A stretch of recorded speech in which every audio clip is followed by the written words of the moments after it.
What if the biggest threat to Iran's government right now isn't coming from American bombers at all? What if it's coming from the mountains along its own western border, from people who've been waiting 47 years for exactly this moment? Before we go any further, hit subscribe if stories the mainstream keeps skipping matter to you. Tap that like button right now and share this with someone who has no idea this is even happening. Because what you're about to hear might be one of the most important developments of this entire war, and almost nobody is talking about it. While American and Allied strikes have been pounding Iran from the skies night after night, something else has been quietly building along Iran's entire western frontier. And I mean quietly, because this story has barely made it into mainstream coverage at all. The people involved have been waiting for this exact moment for over 4 decades. We're talking about several major Iranian Kurdish opposition groups that have come together under a single coalition for the first time in their history, pressing toward Iran's border from the Zagros Mountains, from the highlands of West Azerbaijan province, from the ridgelines above Piranshar, and from the towns of Bani and Pave. Multiple groups, one coalition, one shared goal, ending the grip of a regime that has spent nearly half a century suppressing, executing, and marginalizing the Kurdish people of Iran. And here's what makes this genuinely one of the most underreported threads of this entire war. A meaningful share of the American-led air campaign has landed directly inside Iran's Kurdish provinces. Cities like Kermanshah have absorbed some of the heaviest strikes of the entire war, second only to Tehran itself. Dozens of Revolutionary Guard security installations have been destroyed in and around Sanandaj alone in just the opening weeks of the conflict. So ask yourself a simple question. Who benefits the most when the Revolutionary Guard's grip over Kurdish territory finally starts to loosen? The answer is sitting right there in the Zagros Mountains, and the regime knows it. That's exactly why Iran has been striking Kurdish opposition camps across the border in Iraq's Kurdistan region with drones, missiles, and reportedly even more severe munitions. A regime that, terrified, doesn't act rationally. It acts desperately. Before we break this all down piece by piece, let's talk about exactly who these Kurdish forces actually are, because most coverage treats this as a single vague movement, when in reality it's several distinct organizations, each with its own history, now operating under one unified command structure for the very first time. If you had no idea this coalition even existed before clicking on this video, drop a comment and let me know, because this might genuinely be one of the most consequential developments happening in the entire region right now, and it's flying almost completely under the radar. Let's start from the beginning and understand exactly why this moment carries so much weight. On February 22nd, 2026, just 6 days before the United States and Israel launched their opening strikes against Iran, several of the most significant Iranian Kurdish opposition parties gathered together in Erbil, Iraq, and signed a formal charter of cooperation. That meeting produced something called the Coalition of Political Forces of Iranian Kurdistan, an alliance bringing together groups that have historically operated with different ideologies, different command structures, and at times genuine rivalry between them, setting all of that aside to form a shared political and military front. This wasn't a symbolic press release. This was the outcome of roughly 8 months of careful negotiation between parties that hadn't managed to fully unify in decades of trying, and it went into effect just days before bombs started falling on Tehran. Let's walk through each of the major groups involved here, because every one of them brings something different to this coalition, and understanding their individual histories helps explain why this alliance is so significant. The first is the Kurdistan Democratic Party of Iran, often known by its initials KDPI or PDKI. This is the oldest and most established Iranian Kurdish opposition group in existence, tracing its roots back to before Iran's Islamic Revolution even happened. It's a democratic socialist party with a long, painful history, its leaders assassinated over the decades, its fighters killed, its communities targeted repeatedly by the regime. Estimates place its armed wing at around 1,000 to 1,500 fighters, and its central goal has always been Kurdish self-determination within a federal or independent framework inside Iran. What makes the KDPI particularly notable right now is the reported direct contact between American officials and its leadership in the early days of this year's conflict, a level of engagement that would have been unthinkable not long ago, given that Tehran designated this group a terrorist organization decades ago and has hunted its leaders for generations. That kind of engagement tells you something about the strategic value Washington appears to place on this Kurdish front, even if the full extent of that relationship remains genuinely unclear and, according to some Kurdish officials themselves, has not translated into formal support. The second major force is the Kurdistan Freedom Party, known as PAK. If the KDPI is the elder statesman of this coalition, PAK is widely described as its most militarily assertive member. Led by Hussein Yazdanpana, PAK has positioned itself as the most vocal and active combat arm within the coalition, maintaining bases west of Erbil and focusing its efforts on the corridor running toward Pave and Kermanshah. Many of its fighters were trained by American forces during the campaign against ISIS in Iraq and Syria, meaning this isn't a group starting from scratch. These are fighters with real combat experience, some direct exposure to modern combined arms tactics, and a demonstrated willingness to seek international attention and backing for their cause. PAC's spokesperson confirmed in early March that positions between Erbil and Duhok had come under fire from ballistic missiles and drones, an early sign of just how seriously Iran was taking this group's activity even before the broader conflict had fully unfolded.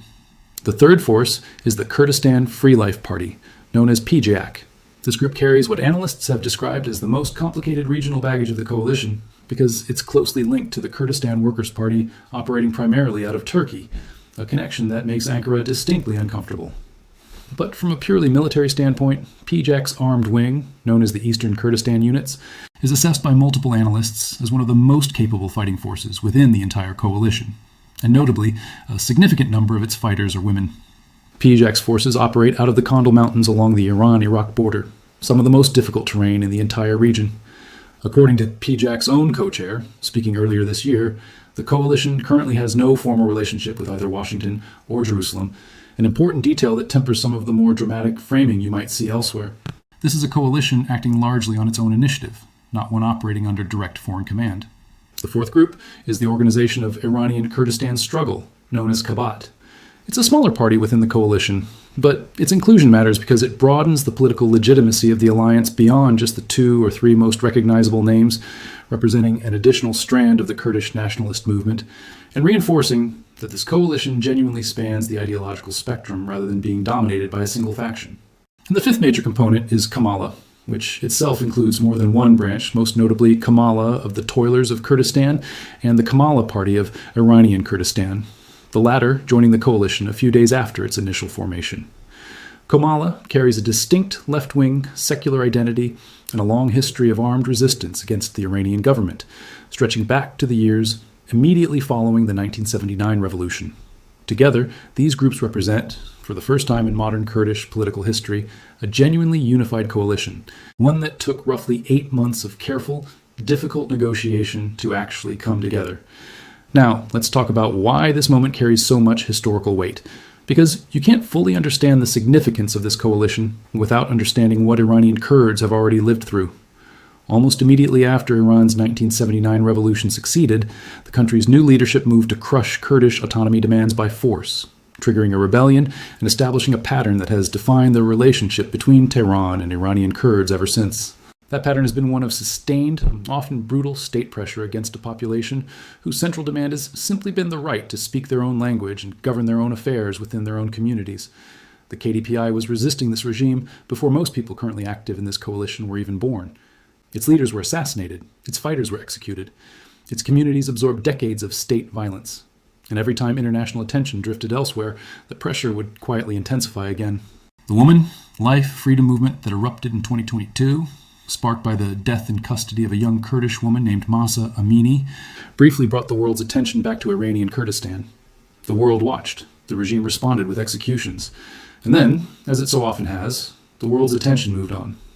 Now, in 2026, with sustained American and Allied strikes hammering Iran from above, and a newly unified Kurdish coalition organizing along its western border, the people who have spent nearly 5 decades insisting this regime was never going to reform on its own are watching much of the rest of the world finally start to catch up to what they believed all along. Let's talk about the terrain itself, because the Zagros Mountains aren't just scenery here. They're a genuine strategic advantage for every group involved in this coalition. Iran's Kurdish majority provinces, spanning West Azerbaijan, Kurdistan, Kermanshah, and Elam, are home to an estimated 10 to 12 million Kurdish people, roughly 1 in every 10 Iranians. According to the Kurdistan Human Rights Network, the Iranian government killed at least 240 Kurdish citizens during the crackdown on protests earlier this year, with at least 2,000 more arrested. A scale of repression that helps explain why this coalition finally came together after decades of failed attempts at unity. This isn't a fringe population operating on the margins of Iranian society. It's tens of millions of people who have lived under sustained state pressure for generations. And the mountainous terrain along the western border gives Kurdish fighters a genuine tactical advantage they've been drawing on for decades. These are fighters who grew up navigating this exact landscape, who know the ridgelines, valleys, and unofficial routes better than any outside force ever could. Many veterans of the anti-ISIS campaign in Syria and Iraq have brought real experience in modern combined arms tactics, drone warfare awareness, and coordinated operations back to this exact fight. The broader air campaign against Iran has, whether by strategic design or simple consequence, significantly weakened the regime's ability to maintain tight control over these Kurdish provinces. Strikes across cities like Sanandaj, Mahabad, Elam, and Kermanshah have targeted Revolutionary Guard barracks, intelligence facilities, and border security infrastructure. By some accounts, dozens of security installations had already been destroyed in Sanandaj alone within the opening weeks of the conflict. When you degrade a regime's command and control infrastructure in a specific region, you also degrade its ability to rapidly reinforce or respond to activity along that exact stretch of border. Here's where the strategic picture gets genuinely interesting, and is worth sitting with carefully. Iran is trying to manage pressure on multiple fronts simultaneously, absorbing sustained airstrikes while also facing growing activity along its western border, all while still working to suppress domestic unrest inside its own major cities. That is an enormous amount of pressure for any government to manage at once. So what does a government under that kind of strain typically do? According to multiple reports, Iran has launched a substantial number of strikes into Iraq's Kurdistan region since the war began, a meaningful share of them specifically targeting Iranian Kurdish opposition groups and their positions. Iranian strikes have reportedly hit areas in and around Erbil directly. There have also been assassinations of Kurdish opposition figures on Iraqi soil, including reports of a PAK-affiliated member found dead in a hotel in Erbil in late June, with suspicion falling on Iranian intelligence operatives. Though I want to be clear that responsibility in that specific case has not been independently confirmed through neutral, verified sourcing. PAK has also publicly alleged, following a drone strike on one of its positions west of Erbil in mid-July that wounded several fighters, that the munitions used may have contained white phosphorus, and the group has formally called for international investigation into the incident. I want to be careful here, because Iran has not confirmed the use of such munitions, and this remains an allegation from an interested party, rather than something independently verified by neutral international observers. It's a serious claim worth taking seriously and watching closely, but it deserves to be treated with the same caution any single source allegation in an active conflict requires. What we can say with more confidence is that the overall pattern, Iran repeatedly striking Kurdish opposition positions across the border in Iraq, assassinating or attempting to assassinate opposition figures, and treating this coalition as a serious and growing threat, is consistent across multiple independent reports. That pattern itself tells you something meaningful about how seriously Tehran is taking this second front, regardless of exactly how each individual incident eventually gets verified. Before we go any further, I want to pause here for a second. If breaking down a story this layered, cross-referencing regional reporting, opposition statements, and independent analysis all at once is something you value, hit that subscribe button right now.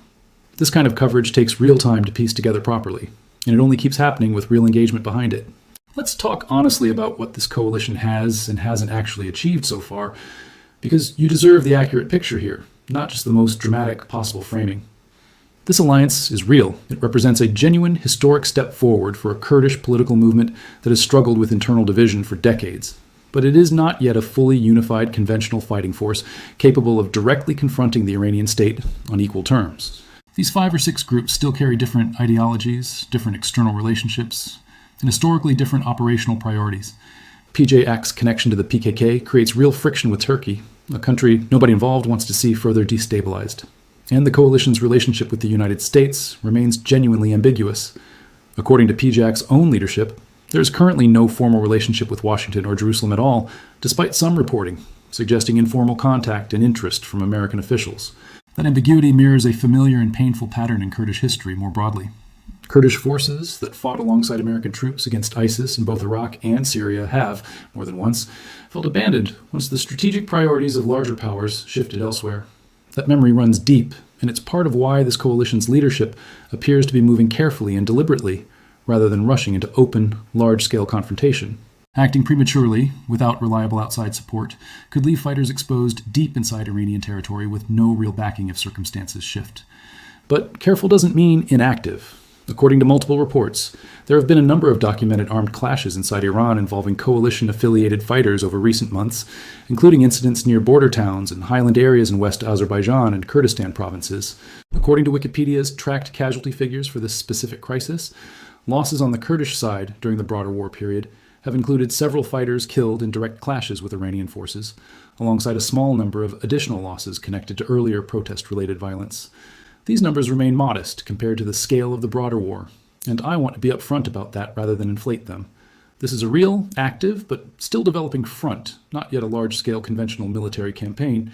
Iran, for its part, has continued its long-standing pattern of internal suppression even amid all of this external pressure.